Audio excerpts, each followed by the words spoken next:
rated SPG. Striktong patnubay at gabay ng magulang ang kailangan. Maaaring may masiselang tema, lengguwahe, karahasan, sexual, horror o droga na hindi angkop sa mga bata. Mas lalong lumalala nga ang sitwasyon sa pamilya Torrecampo dahil malalaman na nga rin sa wakas ni Marge na hindi pala tunay na anak ni Edward itong si Ashley. Kaya naman kinausap na ng personal ni Edward itong si Marge hinggil sa tunay na sitwasyon. Sinabi ni Edward na kinakailangan niya na ngang umalis sa mansyon ng mga Torrecampo. Sumpa umano para sa kanya ang kanyang pamilya. Puro kasinungalingan na lamang ang nagaganap sa kanilang pamamahay.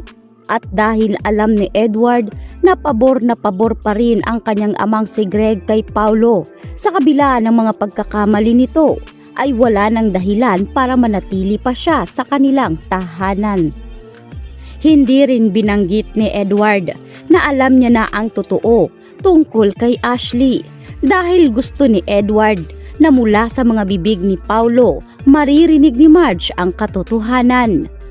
Dito nga paulit-ulit na tinanong ni Marge si Edward kung ano talaga ang kanyang malalim na dahilan kung bakit kinakailangan niya pang umalis. Lalo pa na masyado na umanong malala ang sitwasyon. Kaya nga ba raw iwanan ni Edward ang kanyang mag-ina? Lingid sa kaalaman nitong si Marge na magulo nga ang kanilang pamilya ngayon. Subalit wala ngang kaalam-alam si Marge na hindi naman talaga tunay na anak ni Edward itong si Ashley. Ilang oras ang nakalipas ay dito nga binisita ni Marge ang kanyang anak na si Jasmine. Umiiyak ito dahil na rin sa tindi ng kanyang depresyon sa nagaganap sa kanilang pamilya at ang pagtataksil ng kanyang ama ay mas lalong nagpalala sa karamdaman nitong si Jasmine. Hindi kasi kakayanin ni Jasmine na masira ang relasyon ng kanyang mga magulang, lalo't dito lamang siya kumakapit. Kaya naman mahinahon na kinausap ni Marge ang kanyang anak kung ano ang problema. Sinabi ni Jasmine na hindi niya lubos maisip na magagawa ng kanyang daddy ang ginawang pangluloko nito, lalo't malalaman niya na ang kanyang tita Thea pala ang naging babae ng kanyang ama. Ganon pa man, sinabi nitong si Marge na wag na umanong intindihin pa ni Jasmine ang kanilang problema dahil malulusutan din ito. Kaya naman maya-maya pa ay nagulat si Marge nang bigla ngang dumudugo na ang ilong ni Jasmine. Ito ang epekto ng kanyang stress, kaya isinugod ito sa ospital. Walang kaalam-alam itong si Marge at Paulo na mas lalo na palang lumalala ang sitwasyon ng kanilang anak.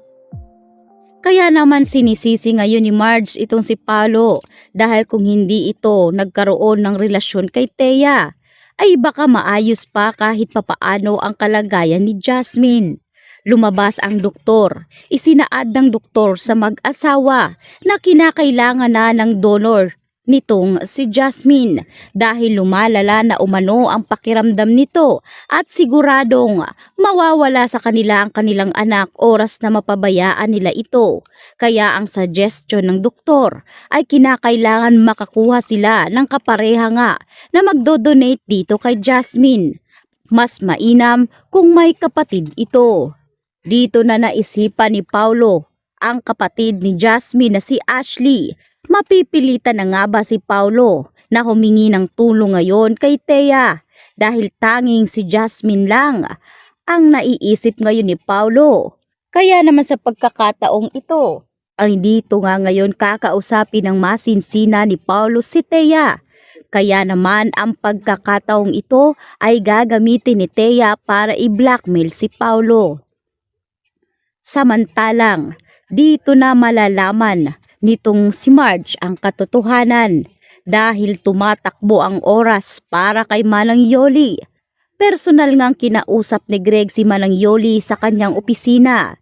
Pinatawag niya ito at dahil tinik sa dinadaanan ni Greg si Yoli ay nagdesisyon si Greg na paalisin na ito habang maaga pa.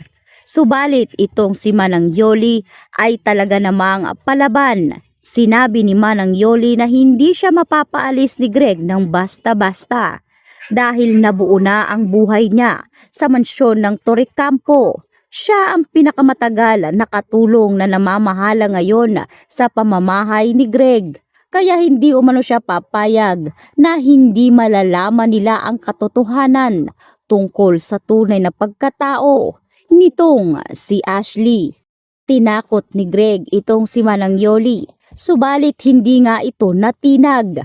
Dito sinabi ni Manang Yoli na kahit anong gawin ni Greg ay hindi siya aalis dahil hindi niya kayang iwanan mag-isa itong si Regina. Kaya naman walang nagawa itong si Greg. Samantalang tinawagan na nga ni Manang Yoli si Marge ng palihim habang hawak-hawak ni Manang Yoli ang kopya na magpapatunay ng paternity test nitong si Ashley, Thea at Paulo Torrecampo. Gusto nga ni Manang Yoli na makita si Marge upang kausapin ito ng masinsinan dahil kailangan umanong malaman ni Marge ang katotohanan dahil siya na lamang ang taong hindi nakakaalam sa tunay na lihim ng pamamahay ng mga Torrecampo. Dali-dali namang umuwi itong si Marge at dito niya hinanap si Manang Yoli. Subalit si Greg ang kanyang nakasalubong. Tinatanong ni Marge itong si Greg kung nasaan si Manang Yoli. Tila hindi maganda ang pakiramdam ni Greg. Kaya naman sinabi nitong si Greg na hindi niya alam. Subalit palihim niyang sinusundan si Marge kung saan ito magtutungo. Dito nakita ni Greg. Nakausap na ni Manang Yoli si Marge. Sinabi na nga ni Yoli ang kanyang sadya at dito niya ibinigay ang kapirasong papel na siguradong magbubunyag sa sikreto na tinatago nitong si Greg Torrecampo.